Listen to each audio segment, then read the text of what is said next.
So good afternoon, everyone. Good afternoon. Sorry about the slight delay, trying to get everything set up. First of all, my name is Dr. Melvin Herring. I'm the program director of the MSW program and the co-chair of the social work department. I also have the privilege of teaching the applied research course for our program. Just to kind of give you some backdrop, first of all, let me welcome you all. Thank you all for being with us today to celebrate this, what we should, and every last student in here should receive as a monumental achievement. And you'll see as we get started into the presentations the amount of work and effort that it takes to pull something like this off, particularly as a group. And so they didn't do this without you all. So families, friends, folks out there that helped out. If you're someone that participated in the program, I mean in the study, then you were a part of this, and so we're celebrating this together. So the applied research course for our program is the culminating, if you will, project for the MSW program. Some programs will do what's called a capstone, which is kind of like a project that students will do on their own. Um, some programs will do what's called a thesis, which is very close to a dissertation, but not as rigorous. What we decided to do for this program that's different is to do an applied research study from conception to dissemination. The reason that this is so different from the other types of culminating projects is that this requires students to not only understand the scientific research process, but they have to also be able to work collaboratively to move through that process, right, to successfully complete the study. If you've never done research before, let me tell you that it could be a very daunting process because of the communication flows and all of that stuff. And so the students have to present their information from the findings from the study, and that's what this is today. We have two professors that lead projects, the applied course, myself and Dr. Luciano, who who has been my man from day one. We've been teaching this class since the inception of this program. And so he'll get a chance to come up and talk about his students and the project that they will present today. So again, thank you. Now, for the students, it's time to get it on. I say to all the students, mine and Dr. Luciano's, trust yourself. All right, you've been doing this work. Trust yourself. Get up here and trust yourself. You are the experts. You're telling us what you found. Okay? So relax, breathe, woosah, right? And let's get this going. So as you can see, my students, they decided to do their study on housing cost burden and family well-being. How do we get here? So the beginning of this process, what we do as collectively as a group is we identify topics that are of interest to us. We probably had about 10 or 15 topics when we first started out. And by consensus, we began to narrow that down to a final topic that we all can buy into. It has to be something that's of interest so that we can really pour and commit to the work. And so we narrowed it down to housing cost burden and family well-being. With this particular topic, I thought it was very fitting for our geographic location. If you look at Charlotte right now, the average rent for a one bedroom is like, I think, $1,900, right? Who can afford that? Particularly when you look at certain demographics, right? Who can afford that just for a one bedroom? One, probably not enough space, and then two, the cost is astronomical. You couple that with there are 157 people who relocate to Charlotte every day. 157 people per day. Already space challenged, right? What does that look like when we think about years out?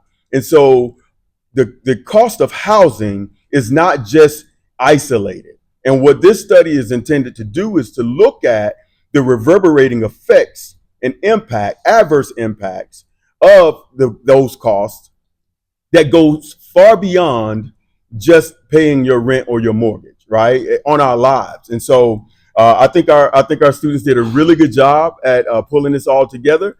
And so I, at this point, will leave it to the experts.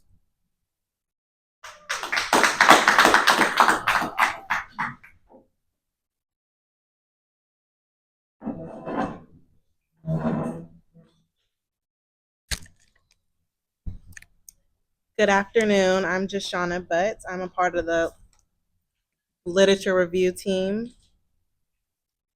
So, to begin with the problem statement, the core issue of housing cost burden is that a household is considered cost burden when more than 30% of its income goes towards housing expenses. When families spend that much on rent or mortgages, they often have less money available for essentials like food, healthcare, transportation, and education. Housing costs have continued to rise while wages for many families have remained stagnant. This has created an affordability crisis, especially for low income families.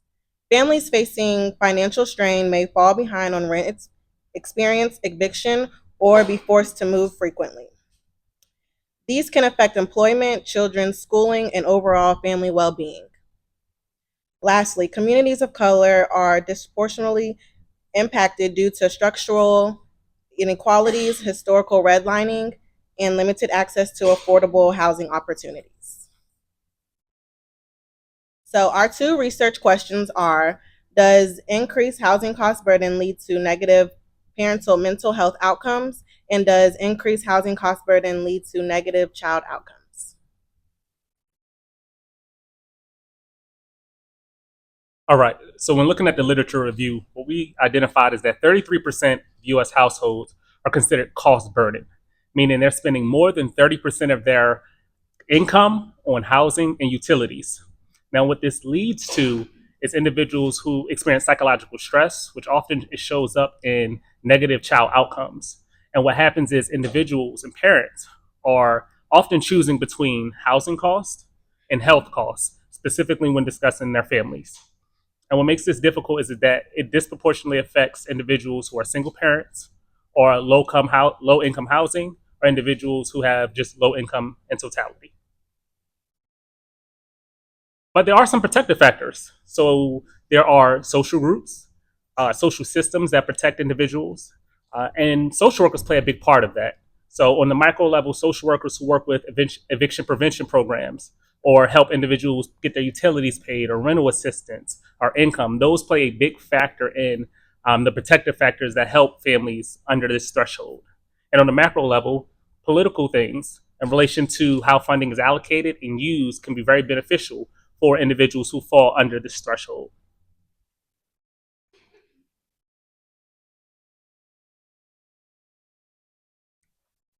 So, housing inequality is reflected to be deeply rooted in historical and structural factors such as redlining and discrimination, which continues to limit access for communities of color. In this study, we use multiple theories such as CRT, otherwise known as critical race theory, and human ecology. We briefly covered what CRT can look like using systemic structures such as oppression. While looking through a lens of human ecology, housing challenges can be understood to be a result of interactions between individuals and their environment.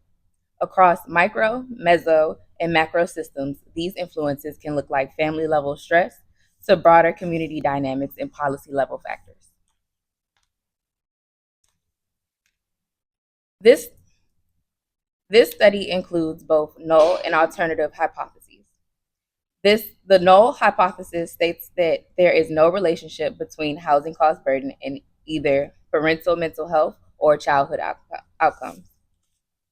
In contrast, the alternative hypothesis suggests that higher housing cost burden is associated with worse parental mental health and more negative child outcomes. These hypotheses help test whether financial housing strain impacts family and well-being.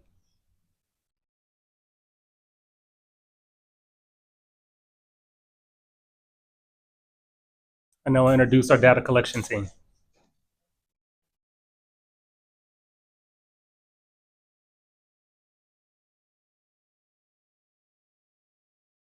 Welcome, everyone. I personally want to welcome everybody to the 2026 Spring Symposium. My name is Lillian Lala Anderson, and I'm here with Malay, my perfectionist Simmons. And then we have Kaleem, the man, the myth, the legend, Slayton. And so I'm going to be talking to you about data collection. Let's be honest, data collection doesn't always sound like the most exciting part of a project. If you ever try to get people to fill out a survey, then you already know it's not easy. And data collection might not get the spotlight that it really deserves. It's the backbone of any solid project. Without it, we're just guessing. So, what is data collection, you ask? Great question.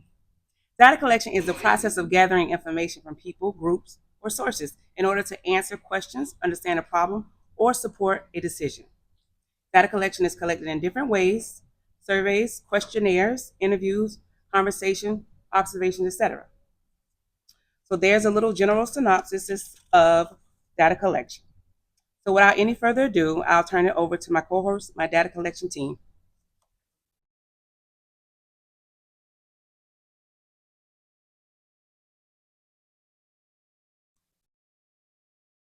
So when we approach this research study, we were trying to figure out how can we encompass the community that we were looking to study. And we found that a Google form would be the best way to really snowball a way of getting our participants to take our questionnaire. So we started off with our informed consent, and our Google form was like our hub. It had our informed consent attached to it, but also had a 40-item quantitative questionnaire. And our quantitative questionnaire was just questions about individuals' household income, child outcomes and experiences, as well as parental mental health. And then we had 3 qualitative questions. And this is our descriptive data, the personal experience, things that you can't get in the numbers. So we took that and we distributed that and we asked individuals to share it in like a snowballing effect. And all of that data came into the Google Forms and we exported it to Excel and ultimately to SPSS. And now with the follow-up outreach, because our survey was anonymous, we really couldn't tell if an individual completed it or not. So once we collected our data, we were unable to reach out directly back to the participants who completed in the survey.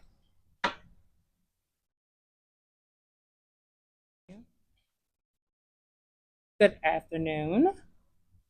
Good afternoon. Amen. Make sure y'all was here. All right, so to reach our target, we use a 3-way strategy approach. So we started close to home first. So with that being said, we reached out to our personal networks, our neighbors, our community, within our interpersonal perspective. And that by starting here, that was important because it helped us build trust within the things that we were doing with our first group of participants. Next, within the light blue section right there, you'll see phase 2. That was more on an institutional level. So we work with our organization. So we have people that are Greek affiliated, and being at HBCU, that's very important. So we reached out to our professional kind of lens on that side, or institutional lens. And then lastly, with phase 3, we did do more digital and following up with other people that we reached out to. So that was more of the final push. So by using that social media platform, as in Instagram and LinkedIn and things of that nature, that's how we did the other scope of getting to the participants for our study. So this effort is what got us to our final total of 138 participants to complete our survey. Oh, this is me as well. All right, so first on the left, you'll see our qualitative instrument. We tracked 5 key areas using 40 specific items to ensure the data was measurable and objective. So it looked at the housing cost burden and the demographics to establish the financial baseline, the perinatal stress and child behavior outcomes, and family stability. That's how we observe the quantitative aspect. But the numbers only tell a part of a story, not the qualitative experiences, which are more interpersonal from the person that is really experiencing the housing issues. So that was a direct link between the housing costs and the mental health support. So we looked at that aspect that people were dealing with, and also the child experiences with them being in school, or how is there any impact on them within this spectrum of our study. And lastly, by looking at the sampling strategy, that focuses on how guardians were right here specified in this area of Mecklenburg County. So we made sure our criteria is very strict, and that's how we got to our 138 completed surveys. Thank you.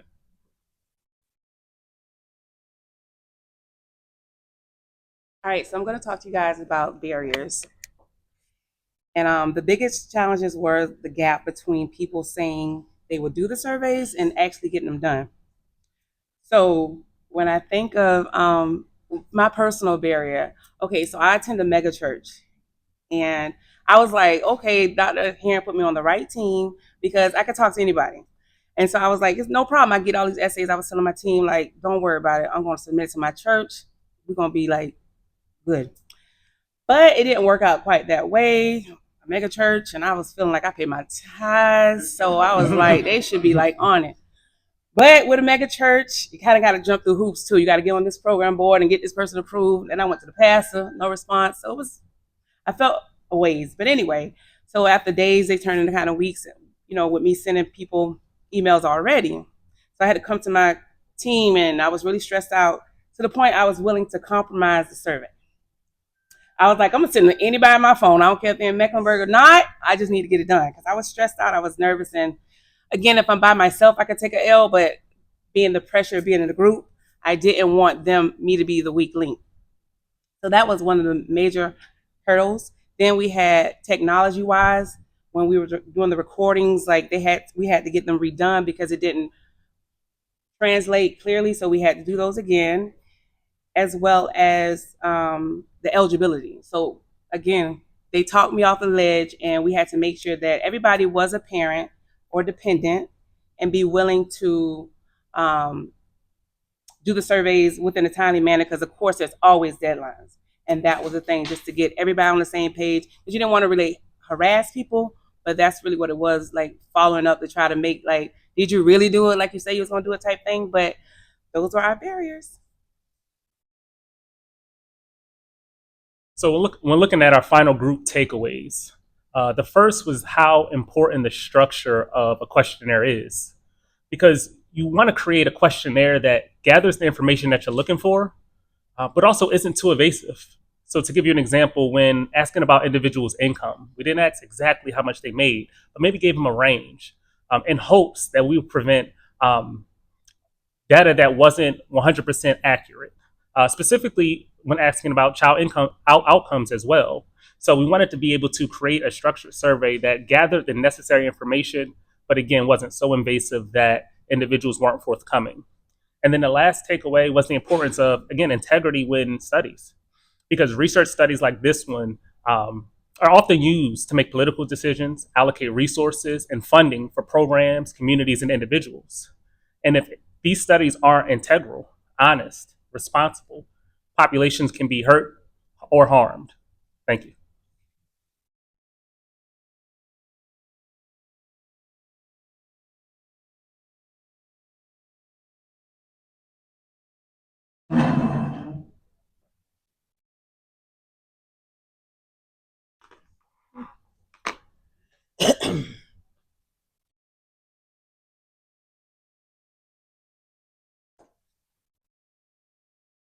Good afternoon, everyone. My name is Angela Thompson, and I served on the data management part of this project. And with data management, before any conclusions can be made about housing cost burdens, our role was to go through the data and make sure it was complete, accurate, and reliable. Once we received the surveys we collected, we carefully reviewed each one of them for missing information, inaccuracies, and errors. This process is known as data cleaning, which is very important because any inconsistency or any inaccurate information can cause the outcome of a study.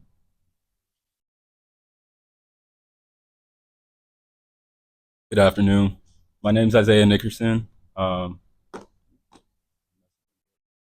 And first, we're just going to talk about the tools that we use for the study. So The tools that we used for data management were Google Sheets, Microsoft Excel, and SPSS.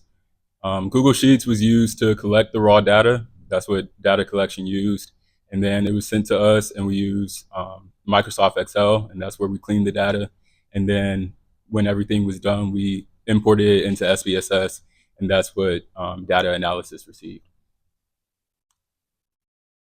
So this is just a little more in depth of the process that we went through. So the first step in that process was developing the code book. So the way we did that was we took our survey after we completed our survey and all the questions that we were going to have in it. We took that survey, we took all the questions and the variables from it, and we put them into into SPSS. And then the next the next step in the process was the data transfer. So when participants took the survey, all of their data went into Google Sheets, and that is what was sent to us as data management. The next step was data cleaning. So once all the information was taken from Google Sheets and put into Microsoft Excel, we had to make sure that they were formatted the same because the two platforms don't automatically format the same. So this was a very tedious process because we had to stretch out the cells and make sure that all the headings were aligned and everything. So this took a little bit of time, but it was very important that we got all of it right, just for like the organization of the project. Because the more organized it was, the easier the process flowed. The next step was the SPSS import. So after all the data was cleaned in Microsoft Excel, we imported all the data into SPSS. And the process of like cleaning the data, so when we got it, it was raw data. So it was qualitative data that we were receiving, and we had to give it quantitative numbers. So, so yes, that is the way that we imported it into SPSS because it all has to mirror and look the same. And we went through this process 3 times because we received 3 waves of data. And I believe ultimately it was 5,796 total numbers that had to be cleaned and transported into SPSS. But we did this process 3 times, and all 3 waves were sent to data analysis for them to ultimately analyze.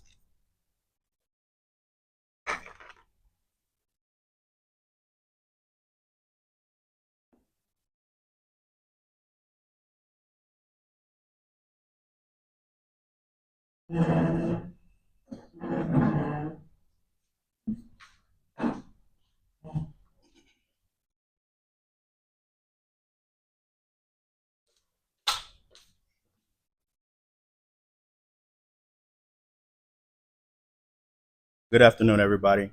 My name is Marcus Talley, and I serve on the data analysis team.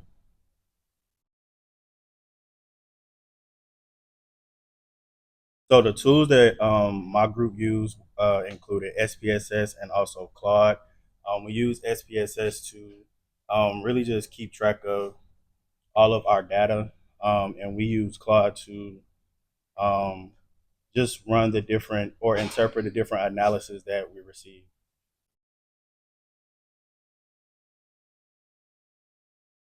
The analysis that I was responsible for included frequencies, and frequencies is basically how often an item shows up within a data set.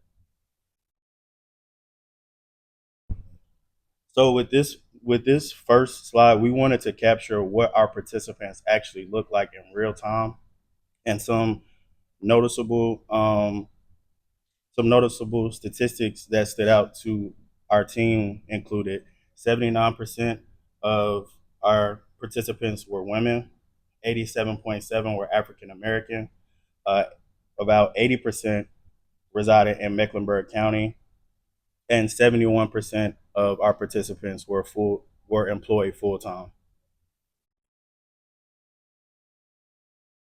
And from a housing cost burden perspective, um, our sample was total at 138 participants, and out of that 138, 48.6% owned their homes. 1/3 of our participants made around $50,000 to $75,000 a year, and about 32% spent less than 50% on bills like housing or rent. And in our survey, 19% of our participants felt they were on top of things very often, and 74% of our participants reported housing costs being harmful to their family's well-being.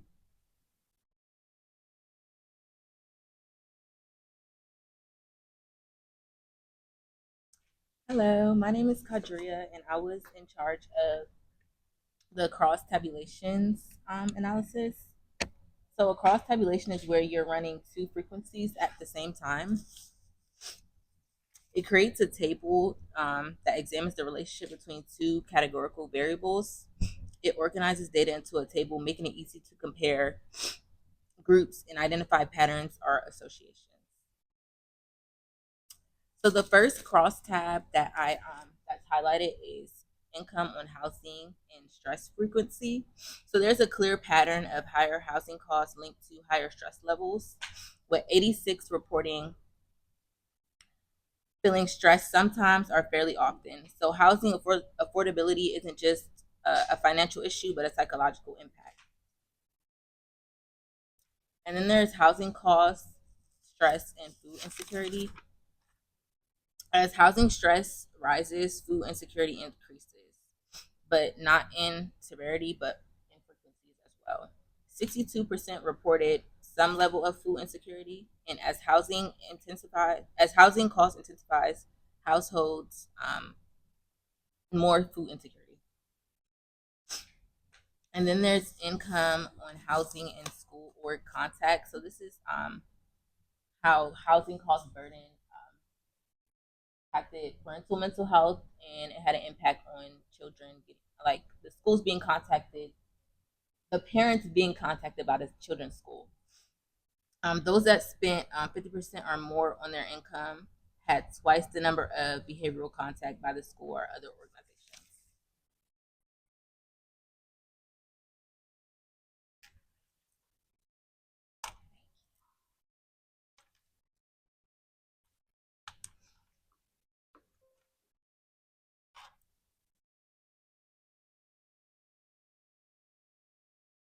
It's thinking, y'all.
Yeah, I did. That's what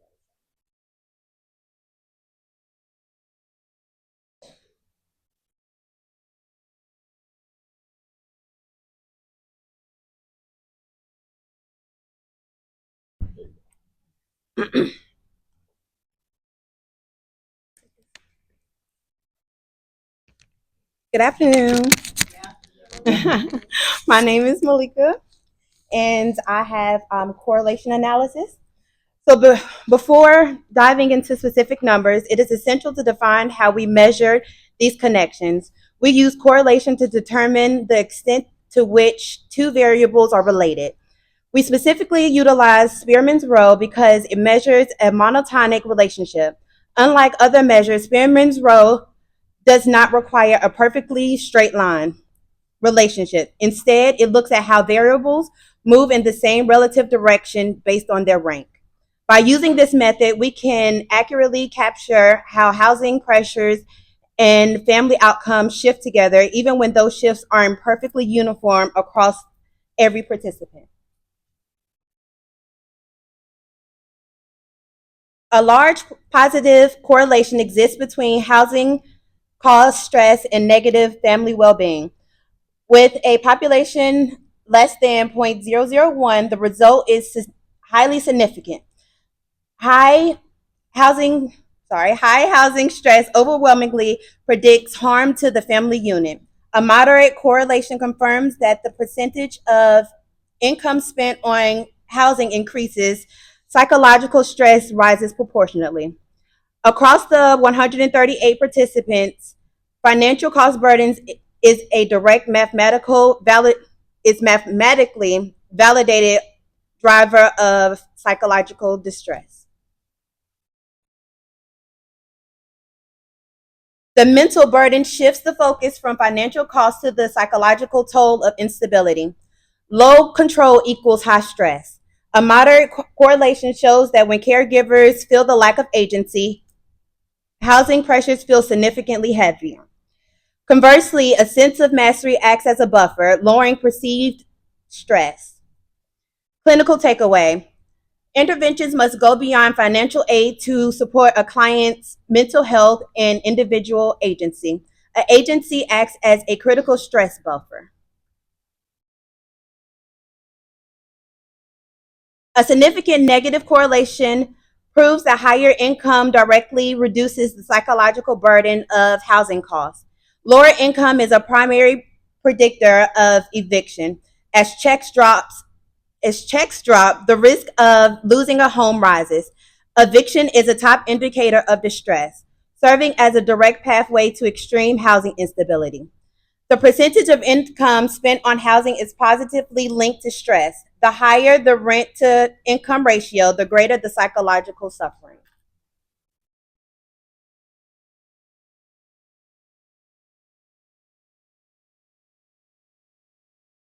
A strong correlation proves that when food runs low, parents are significantly more likely to reduce their children's meal sizes.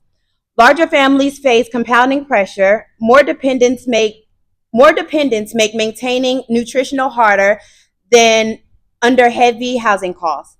Strikingly, employment does not protect against food insecurity. Having a job is no longer a guaranteed shield. When rent is unsustainable, even working families are forced into extreme material trade offs.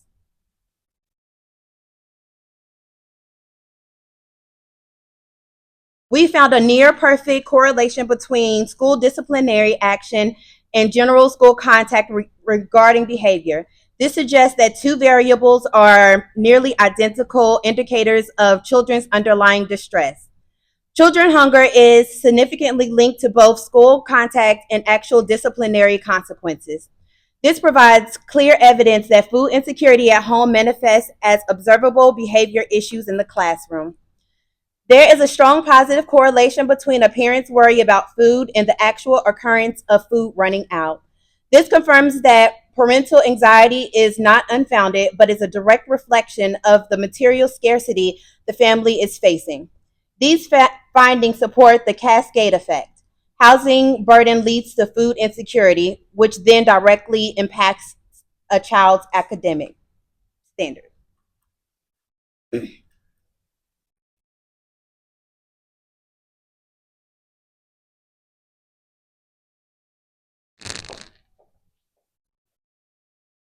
All right, so when looking at that descriptive data that I discussed earlier, that qualitative analysis, we use a thematic analysis, which is like a qualitative method of identifying, analyzing, and reporting patterns within that data, such as like interviews or transcripts or text. And we actually used AI to incorporate that, which we'll show you shortly.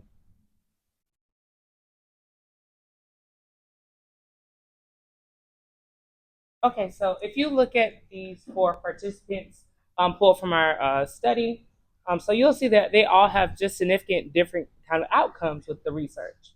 So with participant one, they had pretty decent housing. It was pretty steady, and so their daily life stayed more normal.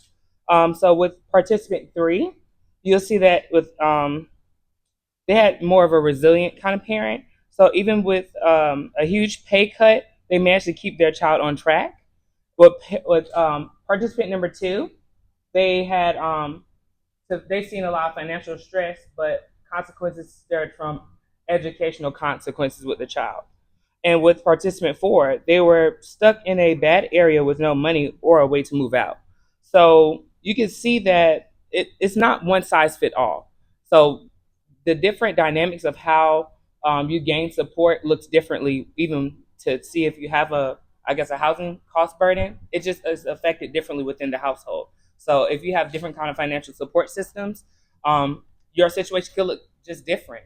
So if you don't have any financial support, if you're not in Greek life or whatever the case is out here these days, you might not make it. Or, if you can't get to legal aid, if you don't qualify, there are different eligibility criteria for these resources out here within our Mecklenburg County.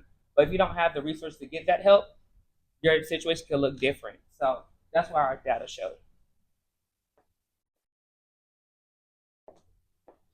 All right. So out of everybody that we spoke to, when we got to that descriptive data, we seen these themes or patterns within the individuals that we spoke to. And one of the first themes that we saw is like housing stress is persistent but manageable. Meaning across all four interviews, housing costs that generated psychological stress. But most participants didn't describe it as crisis. They described it as like something I just have to manage. Someone said, I'm mentally okay. Another person said, God really kept me. So they're acknowledging the stress, but also not acknowledging their resilience through the stress. And this language highlighted like a coping and a resilience instead of a collapse, almost normalizing the stress absorption of being parents and providing, although you're experiencing housing instability. The second thing we experience is almost this parental shielding, protecting children from the stress. 3 out of 4 participants explicitly described deliberate efforts to insulate their kids from their financial burden. Parents said it's best to keep the stress from affecting him. Another parent said they have and are doing very well in school despite different income disruptions. So parents showed this shielding behavior that despite what's going on psychologically and financially in our home, I want to protect my child. This reflected both a protective parenting practice, but also the psychological labor costs with being financially burdened and still having to provide. And then the last theme we seen out of these individuals was adversity as a source of resilience. Notably, 3 out of 4 participants offered counter narratives alongside accounts of hardship, describing financial stress as almost a way of strengthening our family. 2 individuals said it brought our families closer together. Another individual said, "We learned to my child learned to appreciate what she had and often shows resilience." Now, this theme does not minimalize the hardship of financial burden, but what it does show is that there's a strength-based social work practice for an individual, a growth mindset to overcome these hardships. So when we speak about coping and resilience within our population, I found it very interesting that not almost 90% of our participants were African American.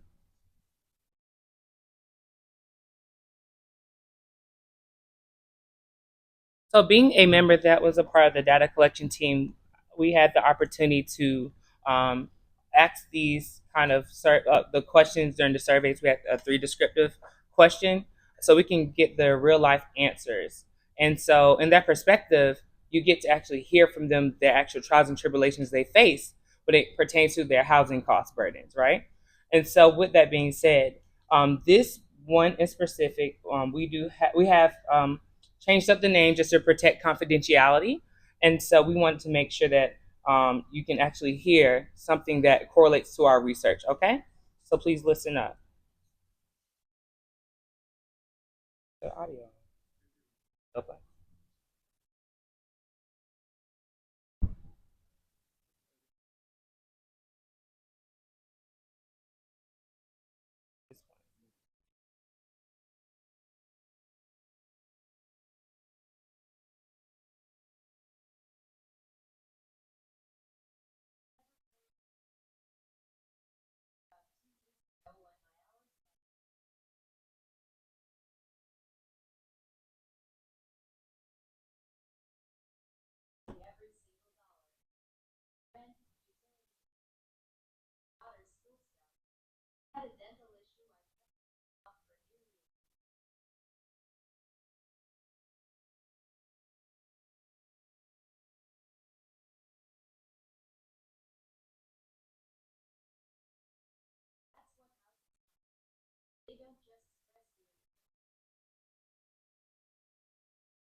So with that being said, you get to actually hear what it sounds like when someone is sharing their share life experience of housing cost burdens. And being someone that had to face my own challenges as it pertained to high cost of rent, I can say that it takes a lot for you to go through that and to overcome it. But thank God that I'm a social worker, so I'm connected to each one of you and people within our community. But just know that there is support and resources out here if you ever do face housing cost burdens.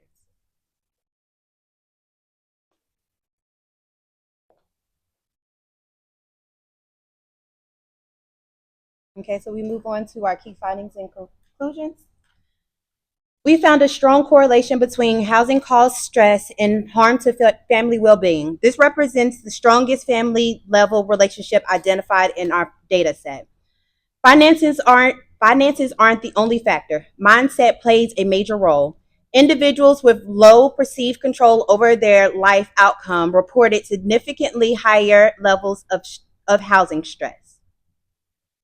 Higher household income was found to significantly reduce housing cost stress, reinforcing the direct relationship between financial resources and psychological relief. Our crosstab analysis revealed a stark contrast.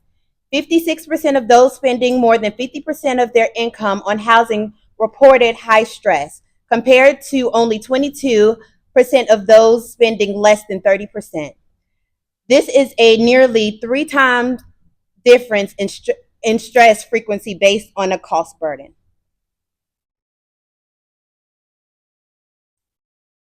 The data confirms that our hypothesis 2 is supported. Increased housing cost burden is fundamentally linked to negative outcomes for both children and the broader family unit. According to our frequency analysis, 74% of the 138 participants, nearly 3/4 of the sample, reported that housing costs negatively impact their family's well-being. We found a significant correlation showing that children experiencing hunger are more likely to face disciplinary action at school. This provides a direct link between household material scarcity and institutional outcomes for children. Disciplinary actions in school contexts regarding behavior are nearly perfectly correlated. This identifies them as the strongest and most consistent indicators of child distress in our study. Our crosstab analysis shows a dramatic increase in school behavior contact for households spending more than 50% of their income on housing compared to those spending less than 30.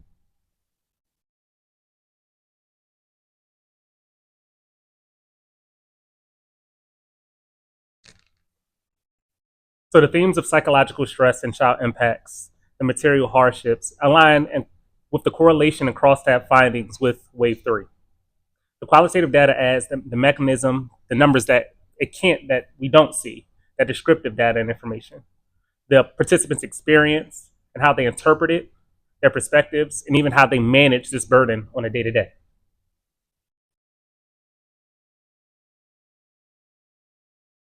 We must move beyond temporary fixes to systemic solutions in Mecklenburg County. This includes expanding the affordable housing supply and enforcing inclusionary zoning to ensure long-term stability. We need to bolster eviction prevention and emergency rental assistance programs. Critically, eligibility for this assistance should be indexed to actual cost burden thresholds, specifically those spending more than 30% of their income on housing. In the field, housing cost screening should be a standard component of routine social work and case management. By identifying cost burdened families early, we can proactively connect them to financial counseling and food assistance. Intervention should prioritize single parent, and large households, as our data identifies them as being the highest risk for family instability. To build on this work, future studies should move toward random sampling to increase expanding research. Future investigations should utilize random sampling to enhance the generalized findings. Additionally, constructing a composite stress index from correlated variables will facilitate more sophisticated regression analysis. Achieving long-term stability in Mecklenburg County requires systemic changes, such as increasing affordable housing availability and mandating inclusionary zoning. Eviction prevention and emergency rent relief must be strengthened. Assistance criteria should be tied to cost burden levels, specifically targeting households where rent exceeds 30% of income. Standardizing housing cost screenings within social work and case management allows for earlier identification of at-risk families and proactive referrals for nutritional and financial support. Because large and single parent households exhibit the highest levels of instability, resource allocation and interventions must prioritize these groups. Beyond our current samples, we also plan to develop a composite stress index using our correlated items to enable more complex regression modeling.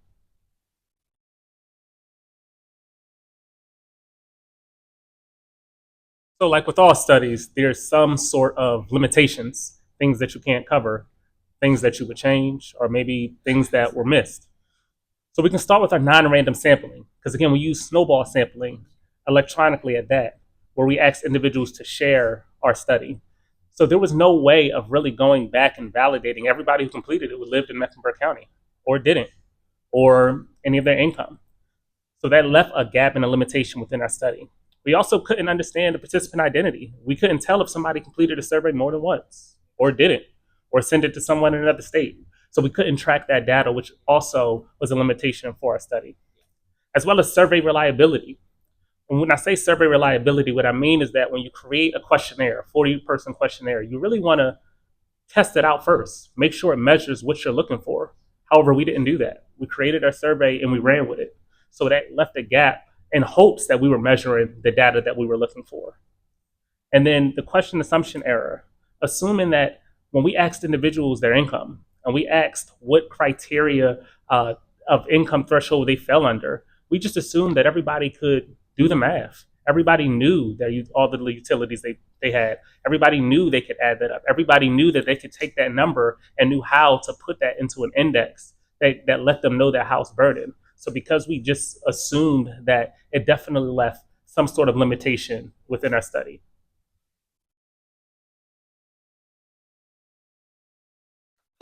We almost done, y'all. This multi-wave study of 138 Mecklenburg County parents provides empirical evidence that housing cost burden is not a central issue. It is the primary driver for mental health deterioration and negative family outcomes. Across all statistical methods, frequencies, cross tabulations, and correlation, a consistent picture emerges. Unsustainable housing costs lead to rising stress, declining well-being, eroded food security, and suffering child behavior outcomes. We have demonstrated that when the financial foundation is unstable, every other pillar of life, from nutrition to education, is compromised. Addressing this crisis requires systemic, equity-centered solutions. We must move beyond short-term fixes and focus on the structural inequalities that keep housing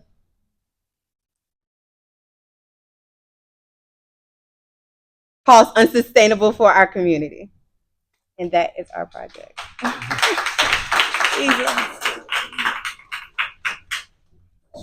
Now we're going to invite everybody who participated in the study up and we'll take questions from our audience.